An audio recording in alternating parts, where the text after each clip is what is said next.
ఇంకొకటి ఇక్కడ మానవ వనరులకి నిజంగా వెంకటకృష్ణకి మంచి పరిచయాలు ఉన్నాయి కాబట్టి అతనంటే బాగా నమ్మారు కాబట్టి వచ్చారు అక్కడి నుంచి హైదరాబాద్ నుంచి. ఏది ఈ మన PCR లో పనిచేసే వాళ్ళు లేకపోతే ఇట్లాంటిది రావాలంటే టీవీ ఛానల్ స్టాఫ్ అంటే ఆషామాషి కాదు కదా, టెక్నికల్ బ్యాచ్ ఇక్కడ వాళ్ళే అక్కడికి వెళ్ళి ఉండుంటారు, కానీ అక్కడ వాళ్ళని ఇక్కడికి రమ్మంటే రారు మనకి సహజంగా. అది ఇప్పుడు ఎక్కడో ఎందుకు ఛానల్ పెడితేనే అంత సమస్య అయింది. ఆ ఒక్కటి వచ్చిందికి వస్తా వెనక్కి వెళ్ళిపోయింది. ఇప్పుడు ఇవాళ మనం ఛానల్ పెడతామన్నా సరే స్టాఫ్ రావాలంటే మన ఫేస్ చూసి రావాల్సిందే తప్పించి ఛానల్ ఇచ్చే జీతాలను చూసినా వీటిని చూసినా వచ్చే పరిస్థితుల్లో లేదు. ఇది నేను ఎందుకు చెబుతున్నానంటే మన ఫేస్ అనేది ముఖ్యం ఇక్కడ, సెక్యూరిటీ.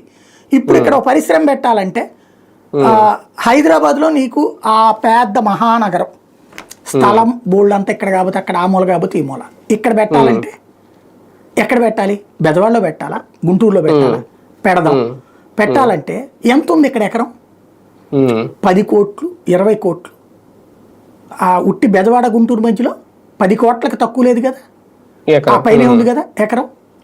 ఒక ఇండస్ట్రీ పెట్టేవాడు 10 కోట్ల ఒక ఇండస్ట్రీకి ఎంత అవుతుంది? MSME ₹1 కోటి ఇన్వెస్ట్మెంట్. 100 కోట్ల రూపాయలు ఇన్వెస్ట్ చేసేవాడికి కూడా భూమికి వాడు పెట్టాలనుకునేది ఒక 2 కోట్లు. అంతేగాని 100 కోట్లు తీసుకొచ్చేసి భూమి మీద పెట్టడు కదా. ఇక్కడ ఏమవుతుందంటే రివర్స్ అవుతుంది.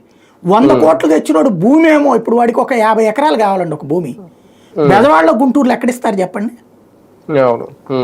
అంతా ఏదో ఒకటి పాపం ప్రభుత్వం ఏదో చేసి 25 లక్షలకో 30 లక్షలకో ఇచ్చింది అనుకుందాం.